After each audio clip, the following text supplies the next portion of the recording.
नमस्कार, मी अमर Jagtap, educational coach.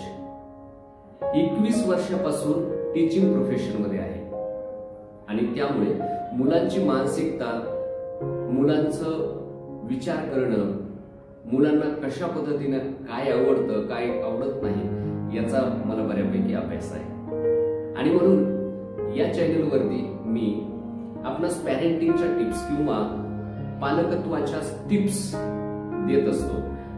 आणि आजच्या व्हिडिओमध्ये आपण पाहणार आहोत मग हे पॅरेंटिंग जे आहे तर हे डिफिकल्ट आहे की इझी आहे. आता बरेच पालक माझ्या पहिल्याच याच्यावरती म्हणतील की पॅरेंटिंग हे खूप डिफिकल्ट आहे. आणि त्याचं कारण असं की मुलांना त्यांच्या पद्धतीने त्यांना समजून घेणं, त्यांना जसं हवं आहे तसं त्यांच्यासोबत मिळून मिसळून करणं हे फार कठीण आहे. हो, खरं आहे.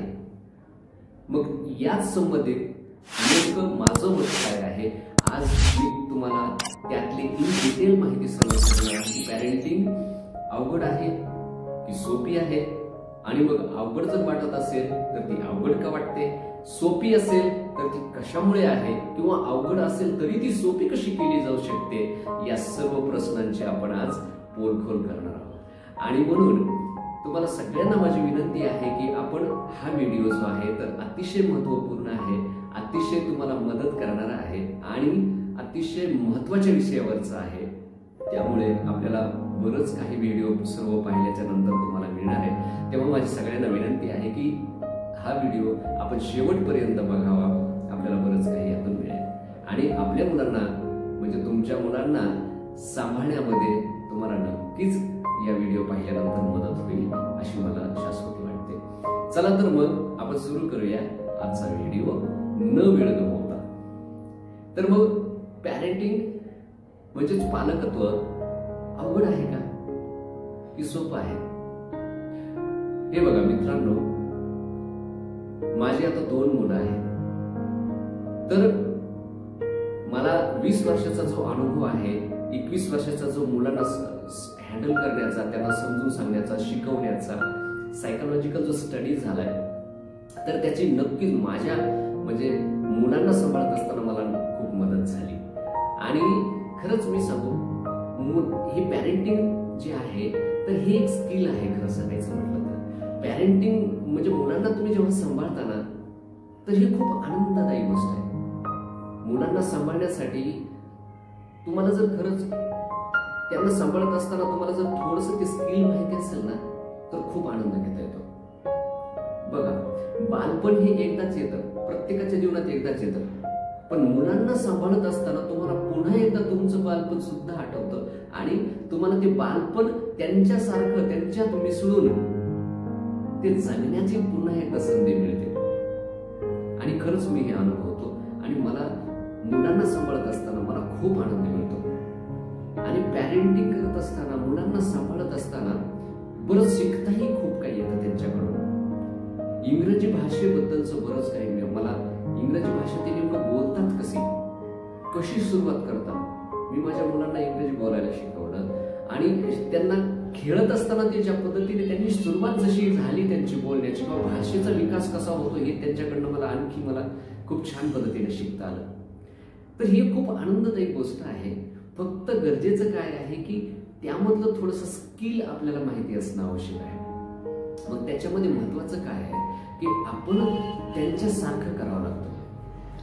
पुन्हा एकदा आपण लहान होऊन ते त्यांच्यासोबत खेळावं लागतं. तुमच्या आवाजातले चढ उतार, तुमचं जो टोन आहे, चेहऱ्यावरचे एक्सप्रेशन्स आहेत, एक थोडीशी स्माइल ठेवून मुलांशी तुम्हाला वागावं लागतं. त्यांच्यासोबत तुम्हाला कधी कधी घोडा बनवून, कधी हत्ती बनवून तुम्हाला त्यांच्यासोबत खेळावं लागतं. आणि या सगळ्या गोष्टी ज्या आहेत तर करत असताना मग आनंद कुणाला नाही होणार सांगा बरं? आता राहिला मुद्दा, त्यांना ज्यावेळी ते रडतात, ज्यावेळी ते ओरडतात तर अशा वेळी नेमकं काय करायचं असतं, त्यावेळी आपल्याला खूप स्ट्रेस होतं. कारण आपल्याला बाकीची लोड असतात, कामाची लोड असतात. स्त्रियांना तर बऱ्याच वेळा म्हणजे कामाचं, घरातलं काम, बाकीचं कधी कधी मग बाहेरचे पण कामं असतात. आणि मग काही वेळ स्त्रिया जॉब पण करतात आणि मग ते मुलांना सांभाळणं हे खूप कठीण जातं.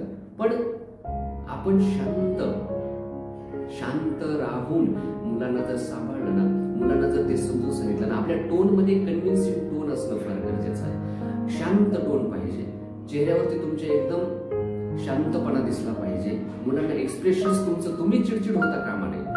पॅरेंटिंग मध्ये हे सर्वात महत्वाचं आहे की मुलं चिडचिड होतात, तुम्ही चिडचिड व्हायचं नाही, तुम्ही संयम ठेवायचा आहे, तुम्ही शांत आवाज काढायचा आहे, तुम्ही चेहऱ्यावरती एक्सप्रेशन्स तुमचे हसरे आणि एक उल्हास तुमच्या चेहऱ्यावर दिसला पाहिजे. तेव्हा मुलांना तुमच्या चेहऱ्याकडे बघून, तुमचा आवाज ऐकून, ते इतकं छान गोड आवाज ऐकून किंवा त्यांना कन्व्हिन्सिंग असा तो व्हॉइस ऐकून त्यांना छान वाटतं. आणि मग ते हळूहळू ते सवय लागते त्यांनाही तशी स्माईल करण्याची किंवा तुम्हाला तुमच्याशी मग ते हसत खेळत ते मग जगायला लागतात. तर त्यामुळे आपण पण मग त्यांच्यामुळे छान आनंदी होऊन आपण पण स्माईल देऊन आपण छानही करतो आणि खरंच खूप मजा येते. तर मुलांशी कशा पद्धतीने केलं पाहिजे, मुलांशी कशा पद्धतीने, मुलांशी बिहेव कसं करायचं. बघा, छोट्या छोट्या सवयी पण आपण मग तेव्हा शिकवायला सुरू करायचे. आणि मुलांशी जेव्हा आपण खेळतो ना, तर खेळत खेळत बरंच काही शिकवून जायचं. मुलांना स्पेसिफिकली ह्या लहान मुलांना तुम्ही शिकवू नाही शकत, तर त्यांना खेळत खेळत, आता जसं उदाहरणार्थ आपण जर समजा जम्प करायला सांगितलं, तर जम्प करायला कसं करायला सांगणार त्यांना. मग जम्प छान पद्धतीने, अरे वा खूपच छान केलं, मग 1 चला जम्प सुरू करा, 1 2 3 आपण काउंट करायचं. आणि हे अशा पद्धतीने मग त्यांना खूप मजा येते. एखादी गोष्ट करत असताना त्यांना संधी द्यायची आणि त्यांना संधी दिली की त्यांना पुन्हा मजा येते. त्यांना संधी द्यायची, त्यांना प्रोत्साहन द्यायचं आणि त्यांना प्रोत्साहन दिलं तर मुलांना खूप आवडतं. त्यांना प्रोत्साहन दिलं ना की त्यांना इतकं छान वाटतं. त्यांनी जर योग्य केलं असेल तर बरं का, त्यांनी जर चुकीचं केलं असेल तर प्रोत्साहन देऊ नका. चुकीचं जर केलं तर पुन्हा जर प्रोत्साहन मिळालं त्यांना, जसं उदाहरणार्थ बऱ्याच वेळा होतं ना की एखादी कुठली त्यांनी वस्तू उचलली बाळाने आणि तुम्ही त्याला ती आणलेली बघून खूप खुश होऊन मग तुम्हाला त्याला 10 रुपये सापडले समजा, त्यांनी जर आणले आणि तुम्ही खुश झाला आणि त्याला लगेच सांगितलं की छान बाळा, काय होईल? तसं नाही. चांगलं नसेल तर बिलकुल म्हणायचंय, पण कन्व्हिन्सिंग टोन मध्ये त्याला सांगायचंय की हे दिस इज व्हेरी बॅड, हे चांगलं नाहीये, हे आपण नाही करायचं. पण अशा पद्धतीने त्यांना कन्व्हिन्सिंग टोन मध्ये हे करायचंय आणि त्यांच्यासोबत खूप हसत खेळत छान मस्त गप्पा मारायच्या, त्यांच्यासोबत छान खेळायचंय आणि आपण ते पुन्हा एकदा आपलं बालपण जगायचं. खूप मजा येते, खूप मजा येते. आणि ही जी मुलं आहेत ना, खरंच जे कुणीतरी म्हटलेलं आहे ना देवाघरची फुलं वगैरे, तर खरंच ही मुलं खूप खूप नाजूक मनाची, इनोसंट असतात आणि त्यांच्यासोबत खेळताना म्हणून खूप मजा येते. तुम्ही तुमचं जसं तुम्हाला वाटतं त्या पद्धतीने तुम्ही त्यांना सांगू शकता, ते ऐकतात. तुम्ही त्यांना जसं काही म्हणजे एकदम कोरमन आहे, इनोसंट आहे ते. बघा, जसं लोक म्हणतात ना की देव हा निराकार असतो, तर तशा पद्धतीने ते इनोसंट आहे आणि म्हणून त्यांच्याशी खेळताना खरंच मग किती मजा येते. पण एवढं मात्र आहे की मी जे सांगितलेले जे गोष्टी आहेत तसं मात्र ते छोटं स्किल तुम्हाला, थोडंसं स्किल त्यांना आनंददायी कसं म्हणजे आनंद देईल इतक्यापर्यंत तरी तुम्हाला ते स्किल माहीत असणं किंवा त्याचं नॉलेज असणं किंवा त्याचं ज्ञान असणं हे तुम्हाला फार गरजेचं आहे. नाहीतर खरंच चिडचिड होते मग पालकांची. बऱ्याच पालकांना मी पाहतो खूप चिडचिड होते त्यांची. आणि मग ते ह्या छोट्या छोट्याच गोष्टी आहेत. म्हणजे छोट्या छोट्या गोष्टी जर आपण व्यवस्थित केल्या, जसं उदाहरणार्थ मी सांगितलं की स्माईल देऊन, तुम्ही स्माईल देऊन जर मुलासोबत खेळलात ना तर ते चिडचिड होत नाही, लक्षात घ्या. त्यांना खूप छान वाटतं तुमच्याकडे बघून. आणि कन्व्हिन्सिंग टोन हा फार फार म्हणजे महत्वाची भूमिका बजावतो पालकत्वामध्ये. तर बऱ्याच पॅरेंट्सनी म्हणजे ही गोष्ट माहीत नसते आणि त्याच्यामुळे त्यांना त्यांचा आवाज इतकं कर्कश आवाजामध्ये त्यांच्याशी बोलतात, इतक्या कर्कश आवाजामध्ये मोठमोठ्याने ते शॉटिंग असते आणि कधी कधी चिडून बोलणं असतं, कधी कधी मग त्यांना रागावणं असतं. छोट्या मुलांना ज्यांना काहीच कळत नाही, ज्यांना ते इनोसंट आहे, त्यांना माहिती नाही ह्या गोष्टींची, त्या मुलांना त्यांच्यावरती मग काय परिणाम होतो किंवा काय होत असेल याचं म्हणजे थोडासा विचारच करावा लागतो पालकांना. मग तुम्ही जेव्हा त्या तशा टोन मध्ये बोलता मग ते चिडचिड व्हायला लागतात, मग तुम्हाला ते जास्त त्रासदायी होतं. म्हणून पॅरेंटिंग मग बऱ्याच पॅरेंट्सला अवघड वाटते.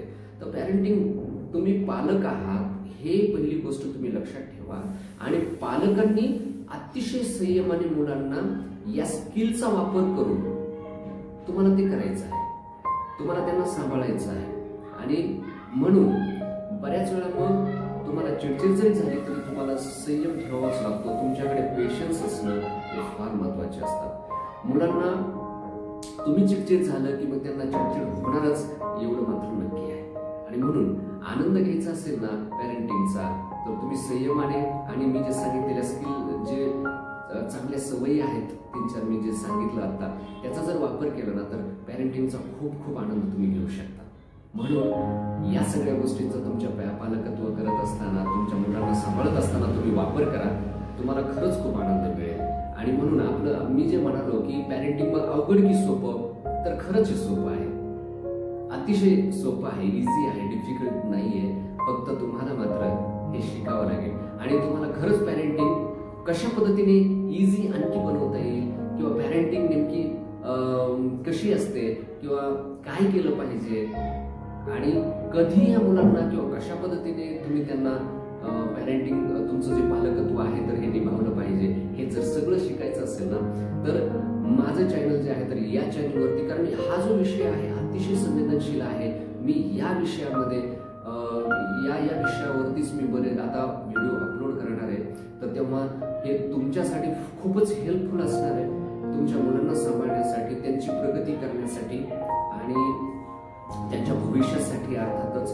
आणि अर्थात तुमच्या आणि त्यांच्यामध्ये एकदम चांगला सुसंवाद भविष्यामध्ये त्यांच्या घडणीमध्ये होण्यासाठी खूपच छान असणार आहे. आणि म्हणून माझी एक विनंती आहे आपल्याला की आपण हे जे चॅनल आहे माझं, तर या चॅनलला सबस्क्राईब करा.